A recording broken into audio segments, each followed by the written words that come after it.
segunda sesión de este ciclo de conferencias, los grandes cambios, la geopolítica de los grandes cambios. La semana pasada hablamos sobre los grandes cambios de la tecnología, los grandes cambios de la tecnología, y esta semana vamos a hablar sobre los grandes cambios en el ámbito de seguridad, ¿no? De este ciclo que organizamos juntos, el Observatorio Social del Instituto Barcelona de Estudios Internacionales.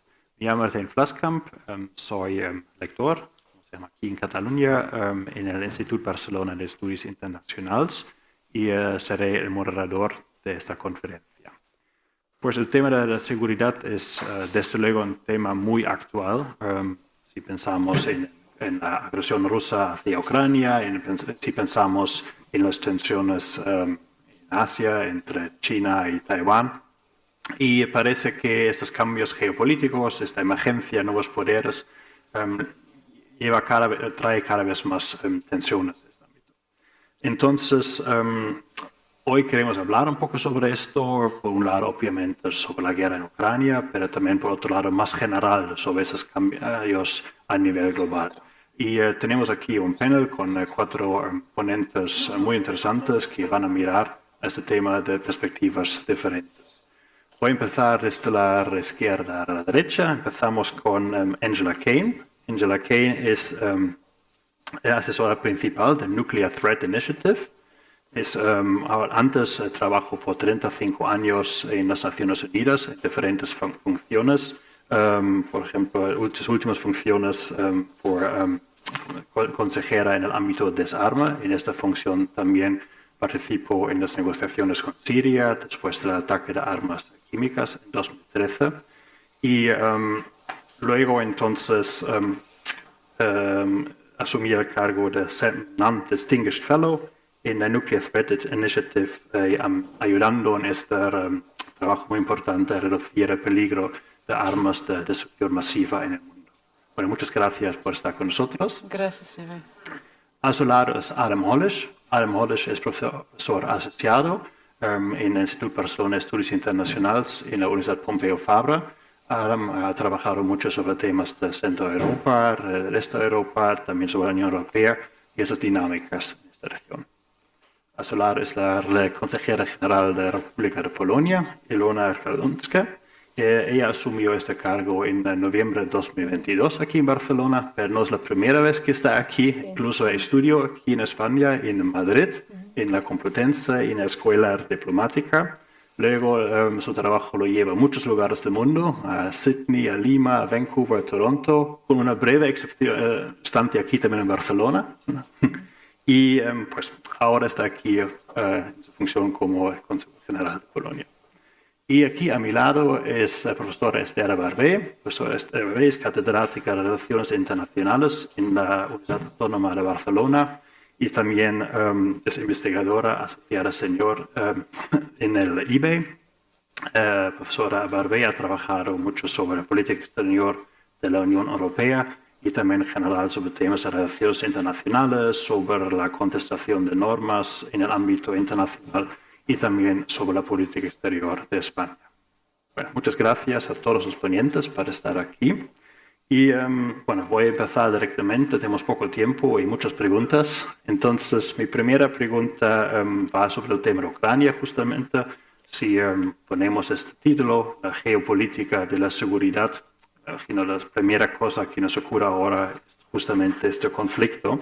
Y creo que para empezar es quizá quiero hablar un poco sobre el tema, cómo esto ha afectado a sus vecinos o cómo la región aquí ha reaccionado a esto. Entonces, mi primera pregunta es a la cónsul general. Bueno, en España o Cataluña es al menos en términos geográficos muy lejos de Ucrania. Polonia obviamente es un tema mucho más eminente. El conflicto trajo el flujo de refugiados más grandes desde el fin de la Segunda Guerra Mundial. Bueno, ¿cómo ha Polonia reaccionado a estos flujos de refugiados? Buenas tardes, muchísimas gracias y muchísimas gracias por la invitación a esta conferencia. Efectivamente, Polonia es un líder entre los países de Unión Europea en cuanto a la ayuda a los refugiados y a la ayuda humanitaria a Ucrania. es algo natural porque somos países vecinos y también nuestra experiencia como país que sufrió mucho durante la Segunda Guerra Mundial es como la herida y la memoria histórica que claro que entendemos al pueblo ucraniano muy bien y reconocemos que su sufrimiento es el sufrimiento que nosotros también en el pasado hemos sufrido.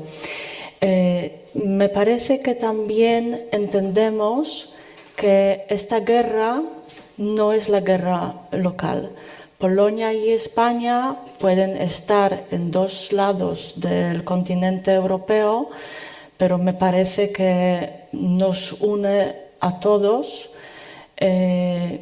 sí, esta noción que esta guerra no es la guerra mundial, no es la guerra local, es la guerra que se puede trasladar a toda Europa y es una amenaza a la seguridad de Europa, a la seguridad del mundo. En cuanto a la situación de los refugiados ucranianos en Polonia, lo que me gustaría subrayar es que la respuesta de emergencia en Polonia a los refugiados ha sido un esfuerzo de toda la sociedad cívica en Polonia, desde los ciudadanos hasta el más alto nivel de gobierno polaco. El 80% de los adultos polacos participaron en la ayuda material, humanitaria, proporcionaron asistencia material o económica.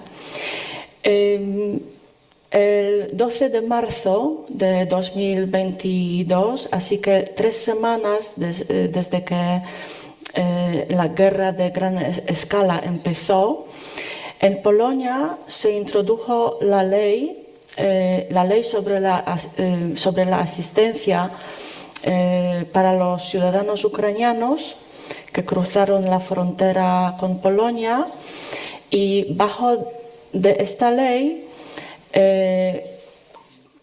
se proporcionó a los ciudadanos ucranianos los mismos derechos que tienen los ciudadanos polacos en Polonia.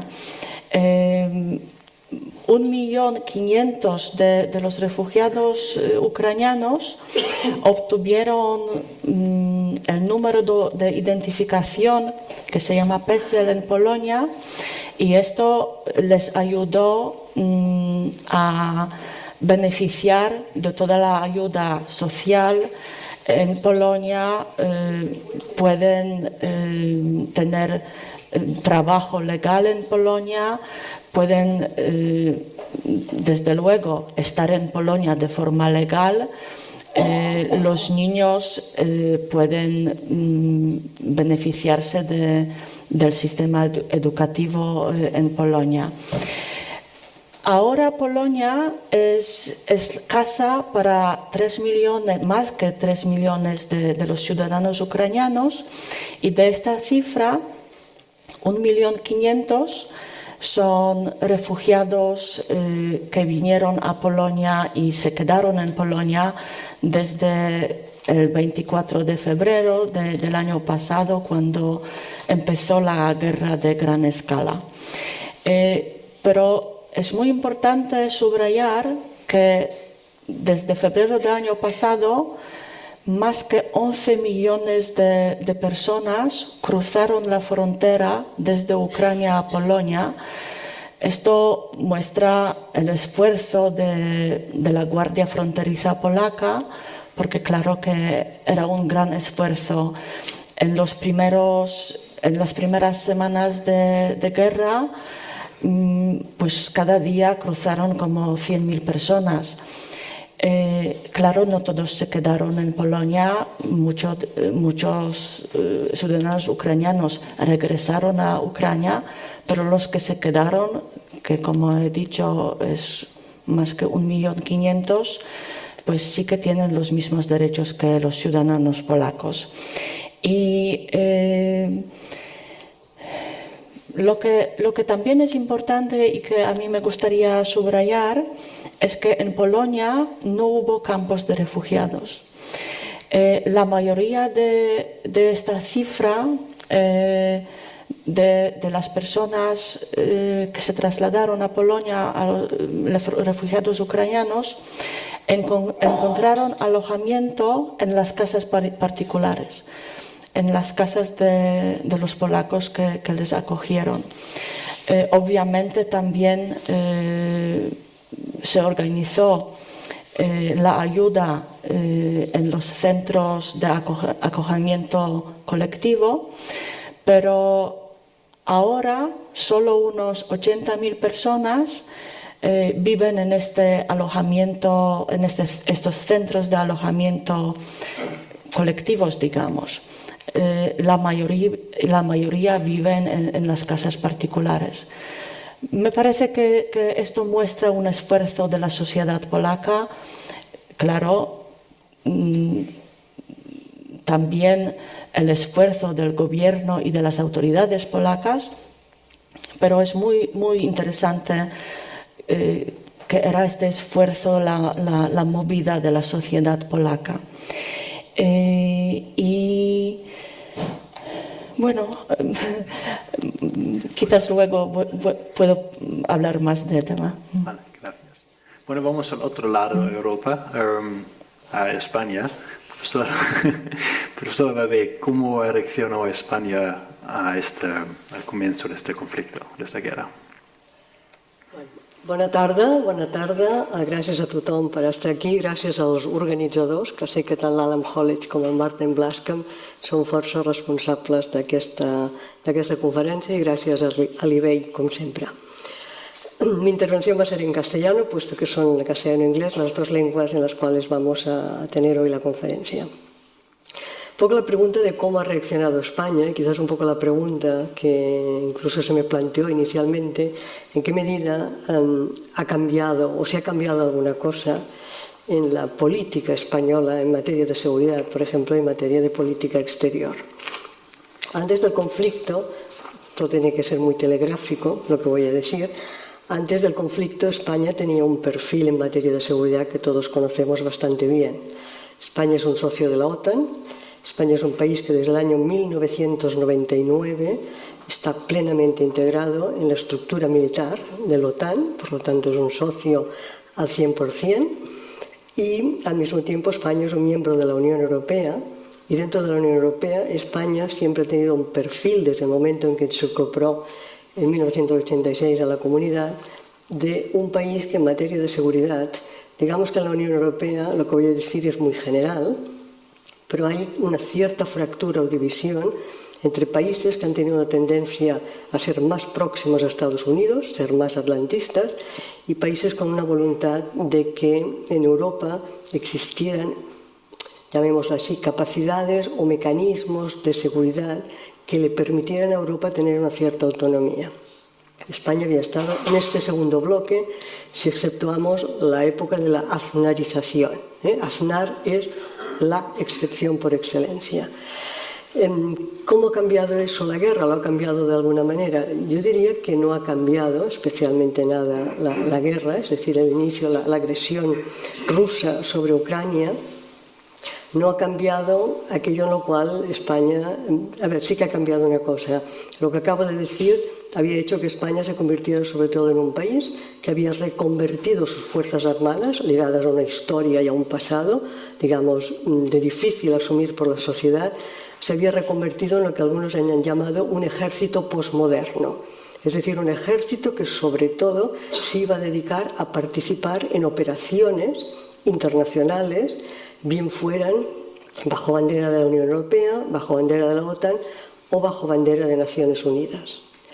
Eso significaba que lo ideal para España es que el mundo fuera un lugar en el cual hubiera conflictos en lugares alejados, a los cuales íbamos a restablecer la paz, a gestionar las crisis, a prevenir los conflictos. Pero no estaba preparada, yo diría, ni desde el punto de vista de las ideas ni desde el punto de vista de las capacidades, para tener guerra de verdad, gran guerra en Europa. En ese sentido, España yo diría que es pragmática su reacción, o entraría dentro de eso que sería un perfil bastante pragmático, no tiene nada que ver con posiciones como las que pueden ser la de Polonia o los países bálticos, por ejemplo, en cuanto a qué tipo de medidas adoptar, por decirlo de alguna manera, y al mismo tiempo tienen los españoles, me lo he mirado un poco esta mañana, una opinión pública española que está muy alineada con la media de la Unión Europea. Los españoles, son datos del Eurobarómetro, el 86% consideran que la invasión de Ucrania es una amenaza para la seguridad de todos nosotros, el 80% de los españoles consideran que apoyar a Ucrania es defender los valores europeos y el 82% de los españoles consideran que hay que incrementar la cooperación en defensa a nivel europeo. Pero solo el 64% creen que hay que gastar más dinero en defensa. Digamos que esa opinión pública es muy estándar, tiene unas pequeñas diferencias con la europea. Por lo tanto, lo que diría es que la reacción española, sobre todo frente a la guerra, fue una reacción de estar junto a los socios. Es decir, yo creo que España no destaca por nada especialmente en términos de situarse en posiciones o en vértices muy diferenciados, lo que sería la corriente central o el mainstream. Si después vamos a más detalles, quizás podré un poco profundizar más en alguna de estas cosas.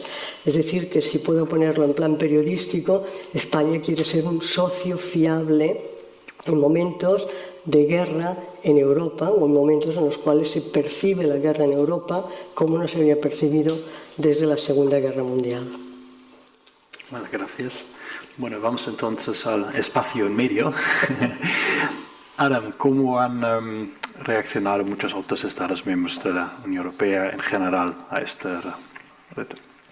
Sí, me gustaría destacar la diferencia entre los países, Estados miembros de este y oeste, porque yo creo que esto es bastante importante, porque los países de este han vivido bajo el mando de la Unión Soviética por bastante tiempo, ¿no? Y después, en los años 90, tenemos la Rusia de Yeltsin, que está un poco perdida, busca su papel en la política internacional. La Unión Europea también ofrece a Putin, ¿no? Después en los 2000 quiere ser un socio de Putin, y Putin un momento en el 2008 ya con la invasión de Georgia, 2010 ya sabemos que Putin no quiere cooperar con la Unión Europea, quiere ser, ¿no? Va a ser más bien en una cosa de conflicto. Pues aquí los países de este, como Polonia, por ejemplo, ya en los años, después de la invasión en Georgia en 2008, ya dicen que esto va a ser un país bastante complicado. Y luego tenemos 2014, es lo que es la primera, ¿no? La primera invasión, todo lo que pasó en Ucrania, en Crimea. Y aquí la primera reacción de la Unión Europea era aplicar sanciones, que era una política bastante fuerte. Y también Alemania y Francia en este momento estaban apoyando estas sanciones, pero todo esto cambió bastante rápido, ¿no? En este momento también, por ejemplo, la dependencia energética de Alemania, Nord Stream 2, el viaducto de gas en alta mar, se construyó en 2008 hasta 2021, pues Alemania en este momento es cada vez más dependiente de ese suministro de energía de Rusia, ¿no? Y 2022, con la invasión total, ¿no? Que si se puede llamar así, de Ucrania por Putin, Alemania, por ejemplo, está en un estado de shock, porque ha apostado para la energía barata rusa y ve que esta política fue equivocada. Pues Alemania está en un estado de shock y, por ejemplo, Polonia dice que finalmente, lo hemos dicho ya para más que una década, que, ¿no? Rusia, tenemos que tener cuidado bastante con este país, ¿no? En este momento Polonia empuja un poco a Alemania a una respuesta bastante más fuerte, ¿no? De las sanciones de la Unión Europea. Todos nos recordamos también de lo que pasó en Francia, que Emmanuel Macron al principio ha dicho que tiene un contacto personal con Putin, ¿no? Que va a hablar a favor de la paz. Tenemos también Hungría, ¿no? Viktor Orbán, el primer ministro, que Hungría es considerado el caballo de Troya de Rusia aquí en la Unión Europea, pues hemos tenido respuestas diferentes, ¿no? Pero hay que decir que en los últimos meses creo que menos Orbán, que igualmente critica las sanciones de la Unión Europea a Rusia, pero no las bloquea en el Consejo Europeo, que en los últimos meses la respuesta es cada vez bastante común. Vale, gracias. Señora Kaldonska, quería añadir un punto, también dijo antes sobre la ayuda humanitaria de Polonia. Entonces, ¿qué tipo de ayuda ha ofrecido Polonia más allá de su ayuda en el tema de refugiados? He hablado sobre la situación de los refugiados. Si puedo añadir unas palabras más sobre la ayuda humanitaria en el sentido más amplio, en cuanto a la ayuda humanitaria a Ucrania, Polonia actúa en tres dimensiones, digamos en tres niveles. Primero es acogida y apoyo a los refugiados en Polonia, a los refugiados ucranianos en Polonia. El segundo nivel es, operamos como un hub, un centro de transferencia para la ayuda humanitaria internacional, a través del territorio polaco. Nuestra frontera con Ucrania es algo natural y lógico. Somos países vecinos, así que no solo la ayuda polaca, pero la ayuda internacional, que pasa a través de nuestro país, lo ayudamos, lo apoyamos y operamos como este hub de centro logístico, digamos. Y el tercer nivel, la tercera dimensión de esta ayuda es la entrega de ayuda humanitaria directamente en Ucrania. Y Polonia financia proyectos implementados por las ONGs polacas que trabajan junto con los ONGs ucranianas. Polonia está construyendo ciudades modulares temporales, pero también Polonia se ha convertido en el mayor proveedor mundial de tecnología de conectividad a Internet. Son cosas muy importantes, ¿no? Porque ayuda a equipos militares, hospitales, civiles. También en estos hubs, en estos centros logísticos establecidos en Polonia, estos centros se utilizan para recaudar ayuda en forma de medicamentos, equipos médicos, equipos de protección personal, alimentos. Y hasta enero de 2023, con la ayuda del centro logístico, se transfirieron a Ucrania cerca de 80.000 toneladas de mercancías de ayuda humanitaria de 56 países del mundo. Y quizás una cosa más que me gustaría añadir: más del 80% de la ayuda enviada por la Unión Europea a Ucrania pasó por el hub logístico ubicado en Polonia. Son muchas más cosas, pero claro, es que nuestro tiempo aquí está limitado. Pero quizás una cosa más interesante e importante: en otoño de 2022, cerca de Rzeszów, se estableció un centro de evacuación médica que brinda atención médica a los pacientes evacuados de Ucrania antes de su posterior transporte a las instalaciones médicas europeas. Así que la ayuda en las dimensiones bastante amplias. Gracias. Bueno, vamos ahora a mirar un poco más lejos a la situación más general, al orden internacional y a los riesgos mundiales. Y pues mi primera pregunta es a Angela Kane, que es una persona, como has oído, por su currículum, obviamente tiene mucha experiencia en el ámbito internacional y también muchas interacciones a nivel diario con actores de todo el mundo.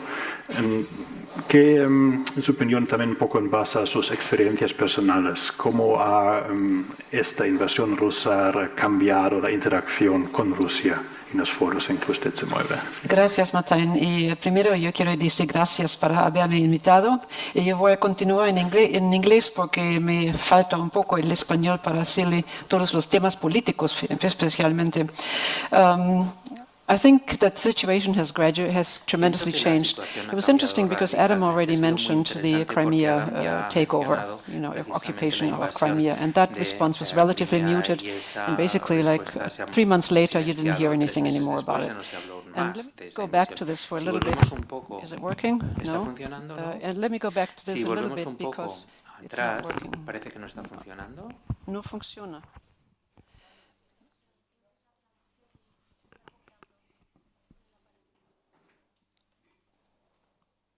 I want to make sure also you in the back can hear me. Que también usted al fondo, el intérprete, me escucha bien. And, no?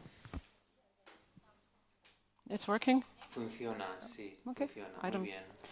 And what happened was that when I was discussing this at the time, and Ukraine had asked, and this is important to remember, Ukraine had asked that they wanted to celebrate a special anniversary that they'd given up nuclear weapons. And I was at the time High Representative for Disarmament Affairs, and I sort of said, and they said, could I organize something in the UN? I said, yeah, sure, I could do that. And what happened is it was organized, and it meant it was a lunchtime meeting, which means it was not an official meeting, but it was one organized by a department in the UN. And so we organized it at lunchtime, and we had invited all of the member states, and as you know, there are 193 member states of them. And so we invited them, and the room was not very well occupied. And then I asked the 3 signers of the Budapest Memorandum, and that's the Russian Federation, the US, and the UK, to sort of say, you must also come and speak, and I was going to say something. And this was organized only about a week after the Crimea invasion. And I was advised that I shouldn't say anything politically, because it was very sensitive at the time. So if you look at my statement, and it's still available, it's very bland. I'm ashamed a little bit about that now, to be honest with you, but that was the political situation. I got orders. And then the Ukraine basically showed a movie, and there was like the transport of the nuclear weapons that were transported out of the Ukraine. And then came the statement of the 3 co-guarantors, the 3 co-signatories of this Budapest Memorandum. And basically, they basically sort of said, this is all fine. Yes, there were security guarantees were given, but they weren't really guarantees because it wasn't a treaty. It was a memorandum of understanding. And basically what they said, and this I found most important, an understanding can also be violated. It wasn't a treaty. And that basically tells you why there was such a muted reaction, and that's why no one stood up against it. Now what has happened with the Ukraine invasion is that it was a totally different ballgame. And what the General Assembly did, Russia has a veto in the Security Council, so anything done in the Security Council would have been absolutely not useful because they would have vetoed it. And if you veto a resolution, it basically disappears from the scene. It's not official.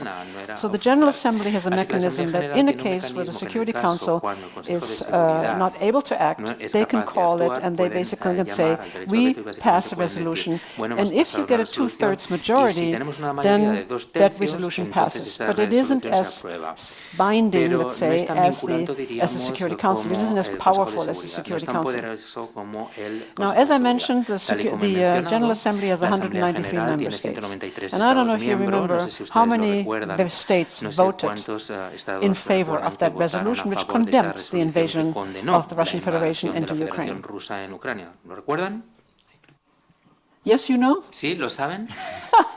Not too many people know. That's excellent that you do know. It was 141 member states. But didn't condemn.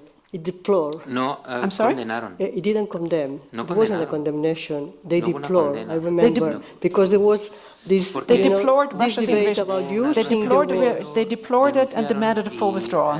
But you're right. They deplored it, and there's a lot about language in the UN. You have to be very careful. And what have you said before? But 141 member states. I'm sorry, that's about 75% of the membership of the United Nations, and that's, in my eyes, not very good enough. Because basically, you would have expected the 5 states that voted against it, and I can tell you, was Belarus, North Korea, Eritrea, Russia, and Syria. But you had 35 abstentions, meaning states didn't vote. And then there were some states that didn't show up. They were marked as absent. Now, what has happened, of course, is that that's not been the last resolution. There have been a number of other resolutions that were passed in the General Assembly, and then at one point there were 143 member states in favor, and that was hailed as a great victory of the West. And still, I think it's rather deplorable that when you think that this is a total violation of the UN Charter, a total violation of everything that states had signed up to when they joined the United Nations, you would have expected a lot more of a condemnation. And there was another effort to basically say Russia should withdraw, must withdraw from the Human Rights Council in Geneva. And that was a resolution that only got 98 votes, meaning it didn't pass. And then you say to yourself, why is it? Who basically takes these decisions? Why do they take these decisions? And what is important to remember in that is that that human rights withdrawal sanction has only been used once before in the case of Libya and Gaddafi. And other states who also not have basically like a clean record when it comes to human rights were afraid that they could be subject to the same process. So this is really something that you always need to keep in mind, what's going on, because states don't always act in the best of international common interest, but they act because of where they stand on their own. And what we have seen very, very closely, and I spent last week, I was just in New York, and what we have seen very, very closely is that there has been a lot of influence. Russia has tried to make friends, China has tried to make friends, China has spent a lot of money in many countries, giving aid, but mostly giving loans, particularly to African countries, Latin American countries. And so they were warning everyone, don't vote in favor of this resolution, abstain, or be marked absent, but don't abstain. So that has basically changed. But on the other hand, what I have also seen, and this has been rather disconcerting, I must admit, I had not realized when you're not there, you don't realize it to the extent that it's happening, that this coalition with China, Russia, invasion of the Russian Federation into Ukraine has split everything else apart. It's affected other topics. It's not only affected the what's happening in Ukraine issue, but it's happened everything else. The non-aligned, and that's a coalition of 120 states, basically has said to the Secretary General, we know you want to have a reform process, we know you had a report, that's our common agenda, that was issued in 1921, we know you want to have a summit of the future. Now, I don't know what kind of a future we're going to discuss right now, so we're not going to have a summit of the future this year, we're going to have it next year. And this year we're going to concentrate on the Sustainable Development Goals, where I think the area is still a little bit, the political climate is still a little bit more conciliatory, but on the other hand, everything is now being contested because the world has fallen into not US, Russia, or Europe, Russia, but it's fallen into more blocks. And that has become a lot more complicated for member states to see how do they position themselves. They don't want to get caught up into this line between Russia and China and, let's say, the US and the European Union. And everything of that is affected by that. So I find that probably you cannot expect a lot of useful things coming out of the UN. And that sounds terribly hopeless, but I must tell you, I've spent over 35 years in the UN, and I've seen it up, and I've seen it down, and I've seen it up, and I've seen it down. So now we're in a downward spiral, or maybe we're already at the bottom. But on the other hand, at some point, it's going to change again. Thank you very much. Profesora Barbey, esta crisis que el señor Kane ha descrito, ¿esto es, digamos, una culminación del conflicto ahora en esa invasión rusa o era un proceso mucho más largo? ¿Es simplemente un paso más en este proceso muy largo? Sí. Vale, yo creo, como acaba de decir Ángela, que estamos en ese proceso de bajada, por tanto, todo proceso de bajada quiere decir que lleva un cierto tiempo. Pero seguramente este ha sido un gran punto de inflexión en esa bajada. Entonces, quizás yo lo que querría, y voy a coger, digamos, el mismo argumento, es que en ese proceso de cambio en el orden internacional, o qué es lo que la invasión de Ucrania nos permite constatar, digamos claramente, es que todos los elementos del orden internacional, que el orden internacional se construye sobre instituciones como Naciones Unidas, como acabamos de ver, se construye sobre ideas compartidas, sobre normas compartidas y se construye naturalmente sobre capacidades materiales o intereses materiales que hay que negociar de alguna manera. Entonces, lo que en este caso es una guerra en Europa, el hecho de que sea una guerra en Europa posiblemente hace que una guerra en Europa sea vista como una guerra global, produce reacciones negativas en otros lugares del mundo que no son Europa, porque no es la primera guerra desde el año 1990. Hemos tenido genocidios, yazidíes, uigures, Bosnia, Ruanda, etc. Hemos tenido conflictos con un número de víctimas muy elevado. ¿Qué ocurre en este caso? Que esta guerra tiene consecuencias globales. Y esas consecuencias globales se dejan notar en Naciones Unidas. Es decir, ahí, institucionalmente, en este momento hay disfunción. En términos normativos o de ideas, esta guerra, por ejemplo, ha hecho que un tema que sabemos perfectamente que es uno de los grandes temas que está subyacente en los problemas en Naciones Unidas, tiene que ver con el hecho de que hay contestación a valores que se consideraban valores establecidos. Por ejemplo, la universalidad de los derechos humanos. Ahí, en ese sentido, esta guerra, por ejemplo, algunos la han planteado Putin en algunos momentos como una lucha contra la Europa degenerada. ¿Por qué? Porque esa Europa degenerada tiene unos valores que no son aceptables. O Biden, por ejemplo, habla de una guerra entre autocracia y democracia. Por lo tanto, es una guerra que abre el gran debate universal en torno a valores. Y ahí, buena parte de esos países que votan, que se abstienen, no los que votan en contra, porque es un grupo tan reducido que yo creo que no tiene un valor explicativo suficiente, pero los que se abstienen, los que no votan, a veces puede ser que tengamos dificultades incluso para que acepten ideas tan establecidas como los objetivos de desarrollo sostenible. Y pongo un ejemplo ahí. El objetivo quinto, igualdad de género, plantea cuestiones que tienen que ver, por ejemplo, con los derechos de la mujer, con luchar contra la violencia contra la mujer. Pues un tema como ese, por ejemplo, es un tema que, como se ha dicho, es cierto que todo lo que tenga que ver con desarrollo, China va a estar encantada, ¿no?, de que esa sea la agenda principal, pero hay muchos temas de esa agenda que van a ser temas que van a generar una importante fractura, porque lo que para nosotros, el mundo occidental liberal, son unos valores individuales asumidos como derechos humanos, para otros son vistos como pura y simplemente un problema familiar, un problema privado, no público, y además un problema que debe quedar bajo la soberanía nacional de un Estado. No debe ser tocado a nivel internacional. Por lo tanto, tenemos internacionalmente, yo creo que esta guerra en Naciones Unidas abre buena parte de esas cuestiones. Y finalmente, quizás un tema que afecta globalmente, que es uno de los grandes debates, es que esta guerra tiene consecuencias negativas para países a los cuales no les afecta ni militarmente ni territorialmente, pero sí que les afecta el precio del grano, la falta de grano, el precio de la energía, por ejemplo, los impactos sobre cambio climático, etcétera, etcétera. Entonces, evidentemente, podemos discutirlo hasta qué punto las sanciones occidentales afectan o no, o si todo se deriva de un factor que sería quien inicia ese conflicto. En cualquier caso, con esto voy a acabar, los tres elementos, poder material, ideas e instituciones, digamos que han entrado todos ellos en bloque en la agenda y han provocado un momento de gran fractura de orden. Y por lo tanto yo creo que la guerra de Ucrania es algo así como el gran punto de inflexión para una serie de cambios que estaban ahí en proceso de contestación importantes. Gracias.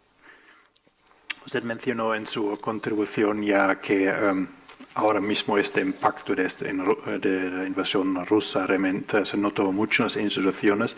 También yo notaba ya antes, los años anteriores en general, un cambio de dinámicas dentro de las instituciones, como por ejemplo por el auge de China y otros países emergentes.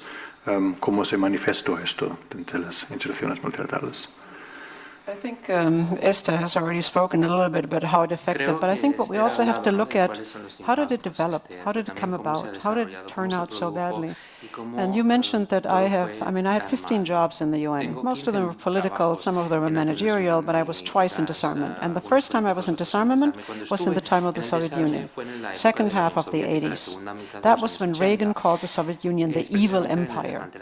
And I was tasked with organizing conferences in the Soviet Union at the request of the Soviet Union because they were desperate to get in touch with Westerners. They wanted to discuss with Westerners about arms control, about what was happening. Now, I will tell you quite frankly, I went like blinkered. I thought, these are bad people. I don't want to do anything with them. I'll organize the conferences, but they're bad people. I traveled about 3-4 times a year to the then Soviet Union. I learned Russian because I was always mistrustful that they were telling me something that might not be correct because I didn't understand Russian.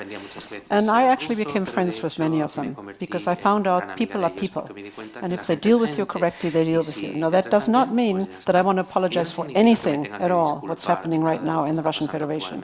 Please don't misunderstand me, because I think this is a tremendous breach of international relations, of international protocol, of international norms, of international anything what Russia has done, both in Crimea, but also particularly in the Ukraine now.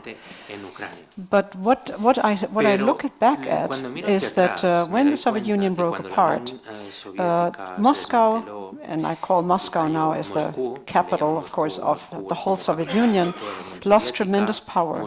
Because when you had people from the Ukraine, when you had people from Kazakhstan, when you had people from Georgia, they all went to Moscow to study. There was a network that was built up that was very, very powerful politically. And in a way that still exists, even though that now the people who were under that system are getting pensioned off or they die, but on the other hand, it isn't as strong. Now you talk to people in Georgia, you talk to people in Kazakhstan, they send their young people to the West, to the States, to Europe, that's where they study. They don't go to Moscow anymore. So this is a very different region that we're dealing with. And Russia wanted at the time, they were defensive of what they called their near abroad, meaning the former Soviet republics. And so what they were given, because they didn't want the NATO expansion, they didn't want the NATO expansion coming closer and closer and closer to the former Soviet Union. And it is still a little bit unclear, there was nothing that was given to them in writing, but apparently there were understandings that were given, particularly by the United States from NATO's side also, that NATO would not expand beyond a certain perimeter. And that's of course exactly what happened. They went closer and closer and closer to the former Soviet Union. And Russia was asked to be in a council that was like a friendship council of NATO. I can't remember, there's a title for it, I can't remember exactly what it's called. I say to you that that was deeply insulting to the Russians, because they were basically being treated like a junior partner in all of this, which the West and NATO saw them as. But on the other hand, they didn't want to acknowledge as such.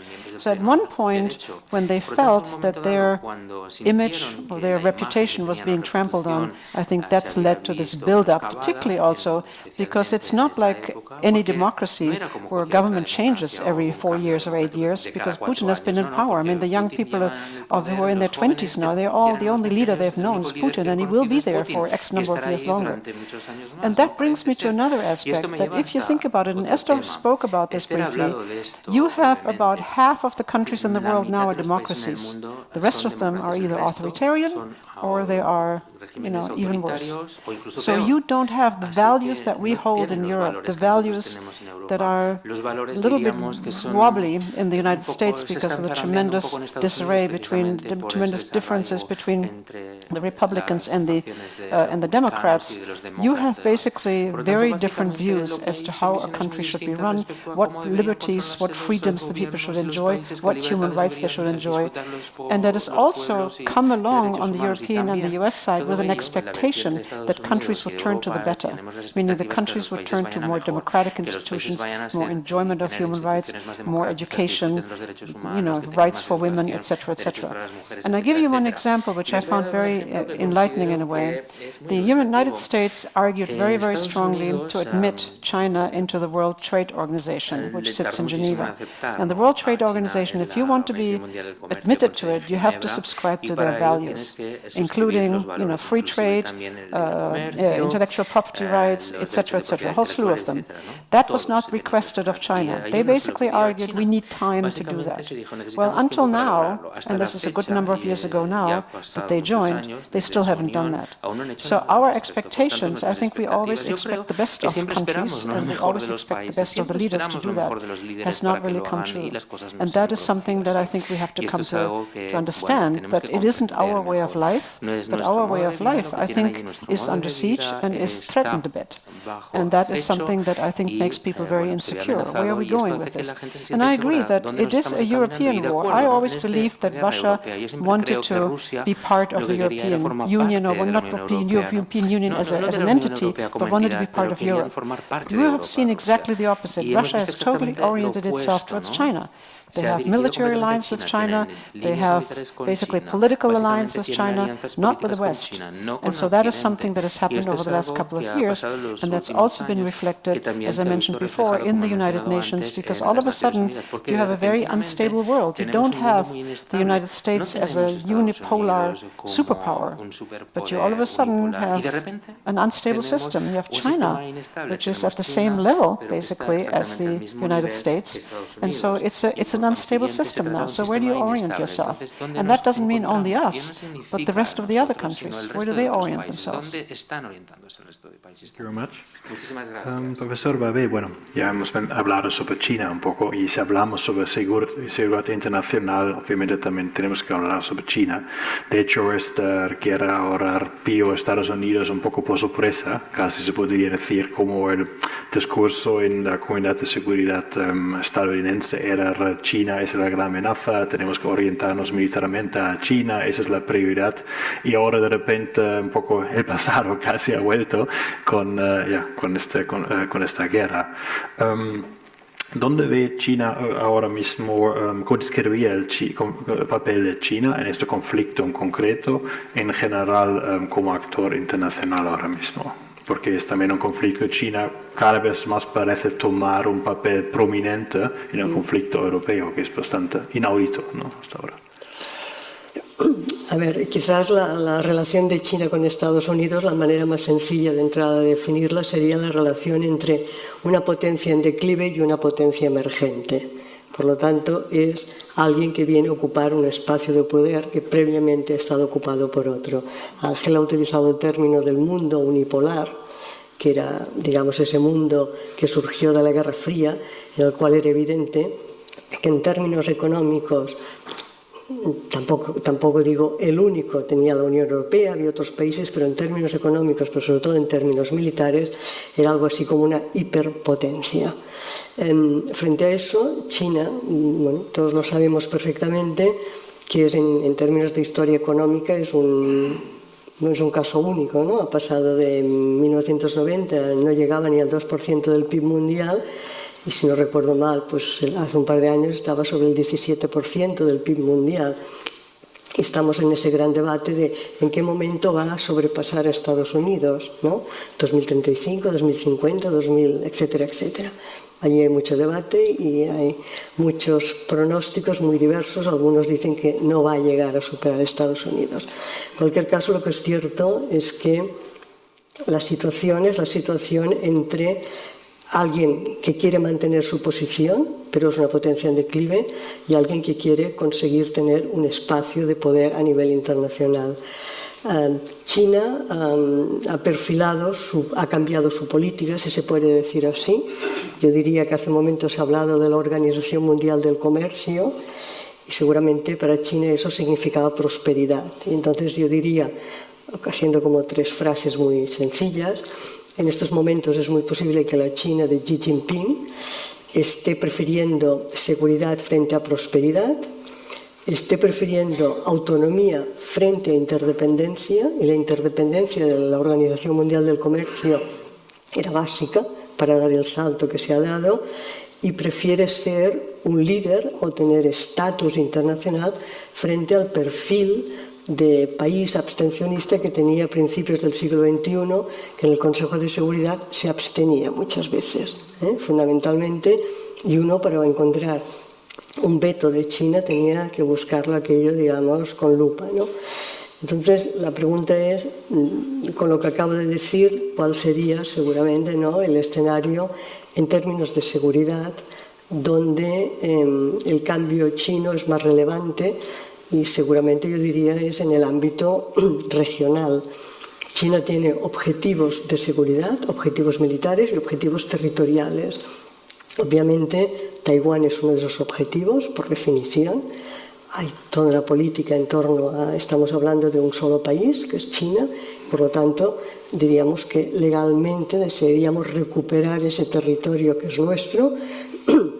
Y en segundo lugar hay todo un escenario que es el Pacífico, sudeste asiático, el mar de China meridional. Entonces lo que está haciendo China fundamentalmente, el gran cambio de China, es que el crecimiento económico se ha traducido en inversión militar. Y actualmente China tiene ya una Navy, tiene unas fuerzas navales que son equivalentes a las de Estados Unidos cuando se trata de desplegarse en esa región del mundo. E incluso, de hecho, China ha ido a Sudán, digamos, ha enviado sus barcos hasta Sudán para rescatar a los chinos en Sudán. Cuando ocurrió lo mismo en Libia, no fue China hacerlo, enviar, ¿no? Lo hicieron otros proxies por ella. Lo cual quiere decir que China, evidentemente, está dando pasos para convertirse en una potencia militar. Y quizás, seguramente, si la pregunta es esa, China puede, lógicamente, y algunos prevén, aquí hay todo tipo de informes y de previsiones, puede de alguna manera, y es lo que se está hablando sistemáticamente, yo no digo que sea ningún hecho per se, que la guerra de Ucrania sea de alguna manera una guerra de la cual sacar lecciones para saber cómo comportarse respecto a Taiwán. Y respecto a la guerra en Ucrania en concreto, yo creo que se podría decir tres cosas. Una, China ha defendido en todo momento la integridad territorial de los estados, lo cual quiere decir que no explicaría su comportamiento en algunos casos a la hora de votar. En segundo lugar, ha puesto muy claro que hay una línea roja que es no uso de armas nucleares, forma parte de la doctrina china, la idea del no uso de las armas nucleares, son estrictamente disuasorias. Eso sí, finalmente lo que no ha hecho China ha sido aplicar lo que debería aplicar en términos de derecho internacional, que es identificar a Rusia como un agresor contra la paz a nivel internacional y no respetando la integridad territorial de otro Estado. Por tanto, yo diría que tiene elementos sobre la mesa que podrían ayudarnos a caracterizarla y que nos permitirían entender o explicar ese papel que muchos creen que China puede tener, que es el único que podría tener para actuar sobre Putin y tener algún papel a la hora de entrar en un ámbito, llamemos, de negociación o de buscar, ¿no?, espacios en los cuales llegar a algún planteamiento de mesa de negociación. Gracias. De nada. Bueno, el profesor veía mencionar el tema de armas nucleares y esto fue uno de los principios de China. Bueno, tenemos aquí una gran experta en el tema de armas nucleares, desde luego. Usted se ha dedicado gran parte de su vida profesional a temas de destrucción masiva. Y bueno, también tenemos el título, El mundo a borde de catástrofe, fuertemente con signo de interrogación todavía. Entonces, por su experiencia, ¿dónde ve los riesgos nucleares ahora mismo en este conflicto? I gave an interview today, and I was asked if Russia would use a nuclear weapon, and I said no. Nuclear weapons are really not for the battlefield. They are there to threaten, to give prestige, but not to be used. And there was always fear that there would be such small nuclear weapons developed that could be exploded with less harm. I don't know how you define less harm, but on the other hand, it basically means that huge numbers of people are killed depending on where you drop it, and also huge areas are going to be contaminated depending again how powerful it is. I mean, remember what happened in Hiroshima and Nagasaki. Nagasaki, and those were very small bombs. And they basically, obliterated thousands, hundreds of thousands of people, and also contaminated a great deal. Now, where are we with China in this? Now, China, of course, was fairly a latecomer. I think they got nuclear weapons in 1963. And, of course, the US had them first, and then it was, the other nuclear powers in the Non-Proliferation Treaty, which is France, the UK, China, US, and Russia. So those are the 5 in the Non-Proliferation Treaty. That is not all. We've got 4 more nuclear powers, and that is India, Pakistan, North Korea, and Israel, none of which are in the Non-Proliferation Treaty. Now, the Non-Proliferation Treaty was concluded in 1968, became effective in 1970, so here we are, 53 years of a Non-Proliferation Treaty. It has 3 pillars. One of them is disarmament. Has disarmament happened? Yes, it has during the Cold War, but it has happened only bilaterally between the Soviet Union then and the US. So we had 70,000 nuclear weapons in the Cold War. We have about 13,000 now, and that's equally divided, pretty well 6,000 US, 6,000 Russian Federation, and a sprinkling of others. China has few. If you count together France and the UK, they have about as many as China has. But on the other hand, what is happening is China is very actively building more, making more nuclear weapons, enriching uranium, highly enriched uranium, which you need to make nuclear bombs. And they are basically refusing to negotiate. And I think that you probably have seen that if you remember from the newspapers, because President Trump made this big deal about China has to be at the table. And he called for a meeting, and then he put like a Chinese flag on the table and so said, well, I invited the Chinese, but they didn't come. So why did China not come? China is sort of saying, you, US, and you, Russian Federation, have to come down to the numbers of nuclear weapons that we have, and then we'll talk, and then we'll negotiate. They have never participated in any nuclear negotiations. So the nuclear negotiations have always been bilateral, US and Russian Federation, never multilateral. That's very important to remember. But on the other hand, all of them are now increasing the numbers. The UK, the United Kingdom took a decision, even though they had vowed to the country that they would increase the number of nuclear weapons. It already goes back a couple of years ago, so it was not due to the Ukraine war. But if you think about what is happening, China is definitely increasing the number of nuclear weapons. And also, you have the JCPOA, the Iran treaty that fell apart. I don't think there is much of a hope that you can actually revive it. It's been going on for so long. Trump withdrew from it, if you remember. And so it's never been put back on track, despite very strong efforts by the European Union to finance a mechanism. Because why did it falter? Because what Iran wanted from the JCPOA was basically increased trading opportunities, access to capital markets, spare parts for their aging Boeing fleet, etc., etc. And they didn't get it. Why? Because the US basically blocked the SWIFT system, meaning that the dollar reigns supreme, and that also means that you cannot do any trade in the dollar, because otherwise, even as a European partner, you would be basically penalized and sanctioned under the Swiss system. It's very pernicious and it's very powerful. And this is another area where China is now making tremendous efforts to basically build up the renminbi as an international trading currency. Just like Russia is now asking to be paid in rubles or in renminbi, but certainly not in dollars. So this is something that is happening and that is very, very strong. So what does that mean in terms of China negotiating or coming into the system? I think what we must remember also is that right now the only bilateral treaty between the Russian Federation and the US we still have is the New START, and that was negotiated in 2011. Again, Biden renewed it for 5 years when he came into power, but it's now been suspended by the Russian Federation. And suspension, what does that mean? Now let's look at the good part, and that is at least they didn't pull out of it, like Trump pulled out of other disarmament treaties. But on the other hand, they suspended it. The question that I have, and I'm sure you have as well, is does that mean they're still observing the limits that are in these treaties? But it also means there's no contact anymore between the Russian Federation and the United States. There used to be an exchange, information exchange, verification exchange. No more. All of that is put on hold. And that basically begs the question, is there anything contemplated that could bring a new limit on other weapons? Because, mind you, New START START, INF Treaty, all of that affected Europe in particular. I mean, the US is far away, but Europe are the countries that are most affected. I was very surprised when the INF Treaty died that, European nations were, like ho-hum. It didn't really seem to be a big deal in Europe, which I find very surprising. When you think about all of these demonstrations that happened in the 60s and the 70s against nuclear weapons, you had a lot of people mobilized, you had big demonstrations, etc. You don't see that anymore these days. And I find that very surprising. But coming back to China, I think China sort of sees the advantages on their side. Everyone is distracted now with the Russian invasion of Ukraine.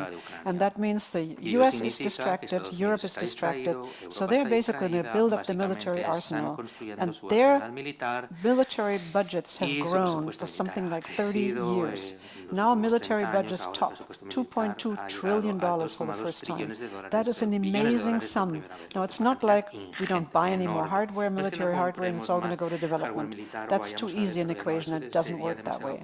But on the other hand, when you look at what's happening last year, the military expenditures have risen so much, and the largest part of this, the largest increase was in Europe.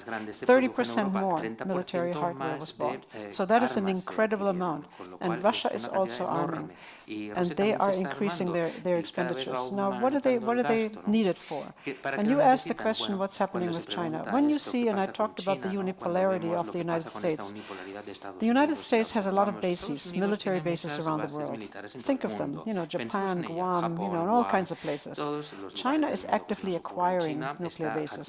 They bought, about a year and a half ago, they bought, because Sri Lanka was indebted to them, they bought one of the ports in Sri Lanka. Very powerful. It's a very strategic place. India also, in some of these votes that we have seen in the United Nations on the Ukraine invasion, India has abstained. They have certainly not voted with the West. Neither has Pakistan, because India gets a lot of gas and oil also from Russia. So people are looking, where's my advantage? Pakistan, which has gotten a lot of money from the United States, particularly after the 9/11 attack the terrorist attack, is also abstaining on all of these things. So basically what is happening, it's splitting apart. It's like, where's your alliance now? And when you look at the United States, I find this fascinating. The United States always does an annual evaluation of who voted, which country voted with the United States and which country voted against or abstained in the United Nations. It's fascinating to see that, because you can actually see the shift. But it's very, very clear that something is happening there. Now let's come back to China for 1 minute, because I think China is fascinating, simply because I've seen it in the UN, where China used to sit with what they call the G77 in China. That's again another developing countries group. They never spoke. They hid between the G77 and China. They can't do that anymore. They're now the second largest financial contributor to the United Nations on the regular budget. When you look at the voluntary contributions, particularly humanitarian help, and Ilona was talking about that a great deal, has also benefited from that. It's always the European Union and the United States. That's where the money comes from, on the voluntary contributions, certainly not from China. But on the other hand, they have now had to profile themselves. They had to come out into the open, so to say, where do we actually stand? And when it comes to this peace plan, or the mediation, if I can call it maybe, that China has talked about, they've appointed someone who would be a mediator on that. I find that peace plan is very vague. It doesn't really have any specifics in it. What's in it? What are they actually going to mediate? Now, maybe I'm dismissing that too early, because obviously no mediator is going to put all the cards on the table and sort of say, this is what I want to discuss, and that's what I think the outcome ought to be. So there's probably a lot going on in these negotiations and these discussions. We hope that this is going to be a good outcome, but there has to be a position where someone gives up something, and probably both must give up something, because you cannot have a win-win situation fully on one side and a win-win situation on the other side, but both sides want to have a win. Considering all the sacrifices that Ukraine has brought, all the destruction of the country, considering all the people also who have died on the other side, Putin cannot afford to lose face either. So where it ends up, I really don't know. But China is one China, sin embargo, one party, es una parte, one country es that un can actually país have que de hecho an impact puede here. tener And I un hope that it impacto will muy grande make aquí. its Y impact on the espero Russian que ese Federation felt. impacto And se two sienta more en la words on Federación China, Rusa. because I Dos think it's palabras más sobre interesting. You China know, porque creo que es India has interesante just también. overtaken China in Bien, terms of India ha population. invadido There's now over 1 ha billion people, superado a but you know, China, China ¿no? is en la close. población. China But se China has está a tremendous acercando, pero problem China tiene un problema enorme. because Porque they have a huge country, they've tienen un pulled país out a lot of enorme, people out of poverty in a han very, sacado very mucha quick gente de la time. pobreza They've had muy growth rates of rápidamente, 9%, tasas de crecimiento 10% 9%, for 10%, decades, durante basically, décadas, and have pulled up the básicamente, country, y han but they have an sacado a aging flote el population. país. Remember the one-child Sí, policy? pues That's coming to acuerdan de la haunt them now, población because del they don't have hijo enough young único. Bueno, people ahora no to tienen basically gente fill joven the ranks suficiente anymore. para And the other poder problem is they have a sostenerse. El otro scarcity problema of es que tiene una escasez natural también resources. de recursos That's why they give a naturales. lot of Es por eso que assistance están or dando debt mucha ayuda service o también to servicios de deuda to other countries. a otros Silk Roads is países all about getting porque access lo único que quieren to como natural crecimiento es tener resources. acceso They a have los polluted recursos water, they have naturales. polluted everything, and Contaminan so el agua, lo basically they contaminan need to todo, get así out que of that funk básicamente in order to necesitan continue salir de having esa a situación growth para rate. poder seguir China has creciendo. tremendously suffered with China COVID ha sufrido muchísimo con because el they were COVID, totally closed. As you know, there were tremendamente, porque lockdowns se cerraron a left, sí right, and mismos, center, but cuarentenas they've opened up muy again, rígidas, and they already are están abiertos projected una vez to más, have a y lo 5% que quieren growth this es year. tener un I 5% find de that crecimiento este phenomenal. año. Yo lo I mean, considero most of us have fenomenal. like La mayoría de 1% or nosotros 2% tenemos un maybe 1 o this year 2% at este año, most. tal vez, como mucho, China has, y you know, China se 9% again, plantea 5% already this 5% year after being este locked año, down. después I de find that las absolutely incredible. cuarentenas, ¿no? Yo But creo que it es has a lot of increíble, pero problems. tiene muchos problemas. Tengo una pregunta para Adam. Bueno, en los últimos años se ha debatido en Europa mucho el tema de mejor autonomía estratégica, más soberanía europea. Claro, ahora, como hemos oído, ya antes hay esta recalibración también, pues incluso una vuelta a los dos bloques un poco.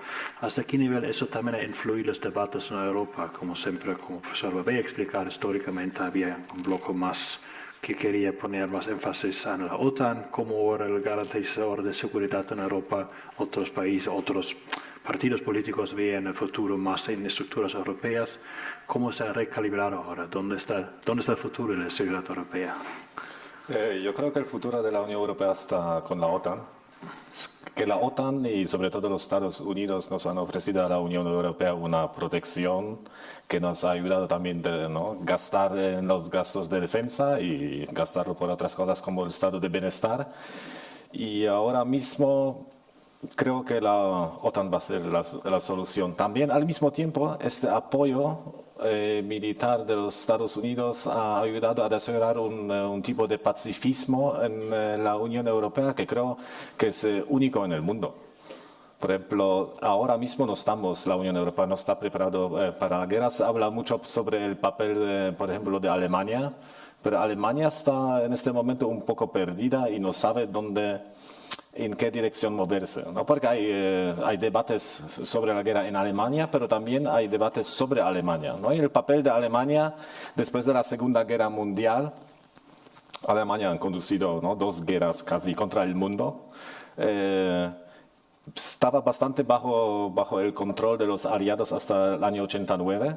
¿No? Ahí, de un lado, hemos visto un desarrollo de un pacifismo dentro de Alemania, de otro lado, un ejército bastante fuerte, pero defensivo, ¿no? Porque estaban en la primera línea si viene un ataque de la Unión Soviética. En los años 90, el ejército alemán no se desarrolló mucho y se ha convertido en un problema, ¿no? Y ahora mismo todos están contando, por ejemplo, que Alemania tendría que coger el papel de líder en asuntos militares de la Unión Europea, pero Alemania no está preparado. Lo hemos visto ahora, por ejemplo, hablando sobre los tanques Leopard, que es un tanque bastante fuerte, pero Alemania misma no tiene. Ahora mismo tiene 130 tanques Leopard, ¿no? Pues ahora mismo no está preparada para liderar este asunto. Francia aquí está posicionada un poco mejor. El país que estaba bastante fuerte en la Unión Europea militarmente, esto era el Reino Unido, pero con el Brexit ya ha salido y la situación es bastante complicada. No, yo mismo no veo ahora que la Unión Europea tiene el potencial de desarrollar algo como una propia política de defensa. A veces se dice que este conflicto también lidera un poco una recalibración en Europa poderes y Polonia es justamente uno de los países que ahora gana peso, también ha invertido mucho obviamente militarmente en el pasado. ¿Cómo se ve ahora Polonia dentro de la Unión Europea? ¿Se ve como una nueva fuerza líder de la Unión Europea? ¿Cómo se percibe desde punto de vista polaco. Efectivamente, me parece que Polonia ha mostrado que es un líder entre los países de la Unión Europea en cuanto a la ayuda a Ucrania. Como he dicho antes, es algo natural porque somos países vecinos y es la seguridad de nuestro país también, es la seguridad de toda Europa y al final es la cuestión de la seguridad mundial. Me parece que la palabra clave es la solidaridad. La solidaridad es una noción, es la palabra muy cercana al corazón polaco. Como ustedes bien saben, la solidaridad desde los años 80 es la palabra muy cercana a la identidad polaca. Y ahora, al frente de la brutal invasión rusa, es la única solución para los países de la Unión Europea y para el mundo occidental, ¿no? La solidaridad. Y en este sentido sí que me parece que Polonia es un país líder en este sentido, porque es que entendemos perfectamente que la seguridad de Europa y la seguridad del mundo occidental, pues la amenaza con esta guerra es una amenaza real, ¿no? Una pregunta para la profesora Barbie.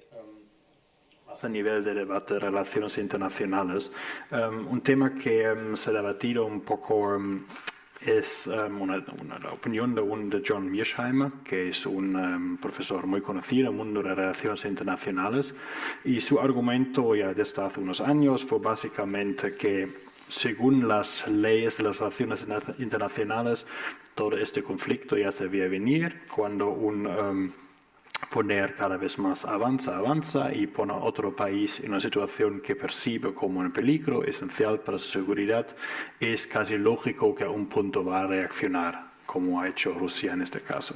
Y su argumento es entonces que hasta cierto modo esta guerra es casi una consecuencia de irresponsabilidad, como él lo llamaría, al comportamiento de la OTAN, ¿no? ¿Esto es que todos los catedráticos piensan o hay otras perspectivas?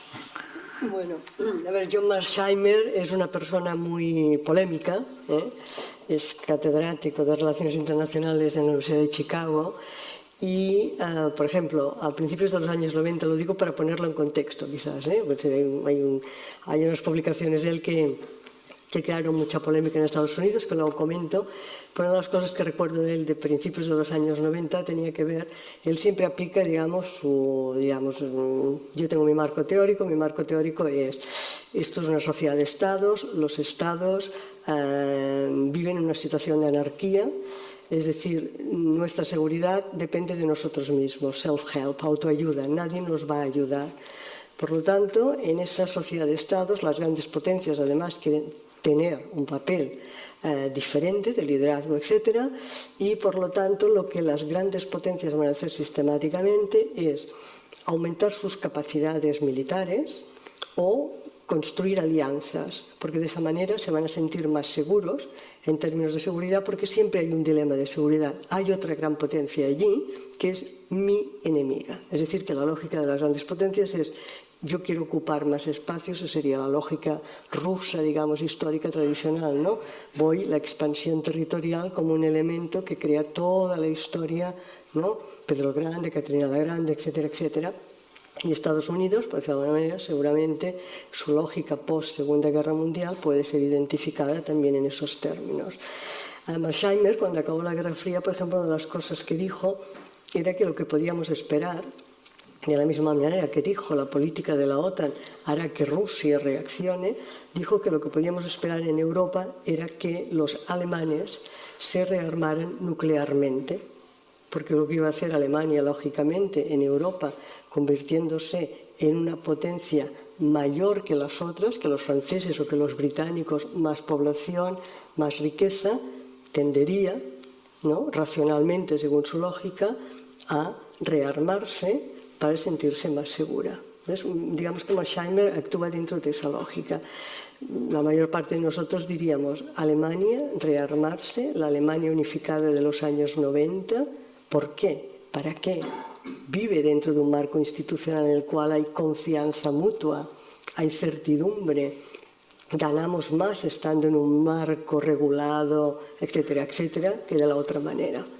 Entonces, en este caso, Marsheimer, digamos que aplica pues esta misma lógica y, en su caso, él considera que lo que se ha producido efectivamente ha sido, yo diría que aquí hay entre realistas ofensivos y realistas defensivos, un poco hay un debate. En su caso, en realidad, los que debatirían contra él desde el mundo del realismo le dirían quizás el problema de Rusia no era un problema de seguridad desde la OTAN, sino que era un problema de que Rusia quiere maximizar su poder. Es un realista ofensivo, no es un realista que se defiende, es un realista que ataca. Bueno, estoy en el marco teórico, por lo tanto, lo que dice Marsheimer, los teóricos pueden, por decirlo de alguna manera, llevarle totalmente a la contraria desde su mismo marco teórico, o contrariamente pueden hacer lo que yo decía antes, ¿no?, desde las instituciones. Decir, bueno, ¿cuál es el problema quizás aquí? Posiblemente, y aquí yo voy a, quizás Ángela, yo creo que un poco antes lo ha dicho, posiblemente el problema que hay aquí es que no hemos tenido, seguramente, unas instituciones que respondieran a las necesidades después del final de la Guerra Fría en términos de seguridad en Europa. Entonces, seguramente, para mí esa sería bastante un poco la explicación que yo le encontraría, porque en el caso, digamos, de hasta qué punto la OTAN ha generado inseguridad para llegar al extremo de defenderse con una agresión militar, no existen otros mecanismos institucionales para negociar. Se ha hablado del acuerdo de 1994, por ejemplo, de Ucrania, ¿no?, para garantías de seguridad. Ahí había acuerdo, evidentemente ese acuerdo no se respeta en términos de garantías de seguridad. O sea que seguramente para mí el problema yo lo enfocaría más desde una lógica de lo que aquí ha fallado, desde aquí donde han fallado los europeos, los americanos, el mundo occidental, ha sido no haber sabido construir desde el final de la Guerra Fría marcos institucionales en los cuales hubiera, lógicamente, participación interpares, por decirlo de alguna manera, con otros estados que no fueran los estados miembros de la Alianza Atlántica. Se creó el Consejo de Cooperación, que me parece, Ángela, que comentabas antes, o esta Friendship, Partnership, etcétera, asociación, pero todo eso fue vivido, digamos, como elementos muy dirigidos, por decirlo de alguna manera, con una parte de los países que participaban en todos esos esquemas, eran los países que salían del glacis soviético y que lo que querían era salir del glacis soviético para entrar en Europa Occidental. Por lo tanto, es como un barco que se desestructuró, un barco que era terrible, ¿no?, el de la Guerra Fría, que se desestructuró totalmente, pero que no se crearon nuevas estructuras que permitieran, por decirlo de alguna manera, gestionar las diferencias, las dudas, los temores, etc. La historia siempre está ahí, ¿no? Si alguien diría, bueno, es que la historia de Rusia está ahí, pero Alemania también está ahí, también está su historia. Entonces, yo diría que yo me posicionaría más en una dimensión institucional. Bueno, seguramente podríamos seguir hablando 90 minutos o más, pero también queremos dar un poco de espacio al público para hacer preguntas. ¿Quién tiene preguntas a los ponentes? Creo aquí hay un micrófono. ¿Sí? Es claro. Sí, una cosa que me sorprende es que los poderes internacionales no han dado un paso adelante para resolver la guerra en Ucrania, que los rusos se retiran, se hace un referéndum en la parte ucraniana que es ruso parlante, mayoría ruso, y esto decide si esta parte de Ucrania va en Rusia o va en Ucrania. Y sobre todo que tampoco del lado de la ONU Y sería muy lógico que ONU sería el actor que organiza el referéndum en Ucrania, pero nunca he sentido hablar de una fórmula de este tipo. Y mi pregunta es, ¿por qué? I guess that goes to me. Esta pregunta es para mí, ¿no? I think it's an interesting question that you're raising, and of course, I mean, there have been public opinion polls in Donetsk and Luhansk, it's in the east of Ukraine, because there are a lot of Russians who are living there. But I think that goes back to the historic fact that when it was the Soviet Union, people moved there. You know, people were actually encouraged to go there. They had better prospects to go there, meaning Russians, not necessarily, you know, only the people of Luhansk. And what you have is, you know, and I have friends, and I'm sure you know people also, and I'm sure there are people in Ukraine, they are married to Russians. I mean, yes, I'm Ukrainian, but I'm married to a Russian. Or, you know, so there are split loyalties in many cases that I think you would see. And I give you one example of one state that I think has dealt with it in a rather effective way, Kazakhstan. Kazakhstan also had nuclear weapons stationed on its land. I mean, they were not really a nuclear power in that they didn't have the know-how. This was all being done by Russian, you know, from Moscow sent engineers to take care of it. And of course, Kazakhstan had the unfortunate aspect that they have a huge area that is about the size of France. It's called Semipalatinsk, and that's where Russia, the Soviet Union, exploded all of their nuclear weapons. I mean, meaning they have the tests, you know, the open space tests. So you have a lot of problems in Semipalatinsk. Still, it's totally restricted from being accessible. You can't go there, etc. But what the president, the longtime president, who's no longer the president, did is the Kazakh capital was always in the west of Kazakhstan. And Kazakhstan is huge.